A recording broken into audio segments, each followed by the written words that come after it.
Welcome back to Namrata page. నిన్నైతే నేను ఇన్స్టాగ్రామ్లో రీల్స్ చూస్తుంటే ఒక అక్క వచ్చేసి వ్యాక్స్ షీట్తో జుమ్కాస్ చేయొచ్చు అని అయితే చెప్పింది. అంటే బేస్ డమ్స్ యూజ్ చేస్తాం కదా, అవి కాకుండా వ్యాక్స్ షీట్తో మనం జుమ్కాస్ చేయొచ్చు అని అయితే చెప్పింది.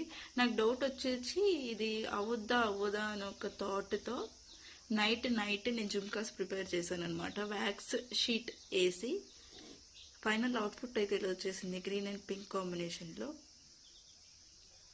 నా ఒపీనియన్ చెప్తున్నా, చేసినాక నా ఒపీనియన్ బేస్ డౌన్ చేయడం వల్ల పర్ఫెక్ట్ షేప్ అనేది వస్తుంది అండ్ కుందన్స్ అనేది నీట్గా కూర్చుంటాయి అండ్ నీట్ ఫినిషింగ్ అయితే వస్తుంది.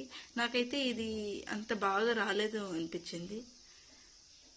బట్ ఓకే, లుక్ వైజ్గా చెప్పాలి అంటే నైస్. మనము జుమ్కాస్ ప్రిపేర్ చేద్దాం తొందరలో, ఏమంటారు? ఓకే, ఏమైనా డౌట్స్ లేదా కామెంట్ సెక్షన్లో జుమ్కా ఎలా ఉంది లేదా మనం జుమ్కాస్ చేయాలా లేదా అనేది కామెంట్ సెక్షన్లో కామెంట్ పెట్టండి. అట్లాగనే do follow for more videos. Thank you for watching. Bye bye.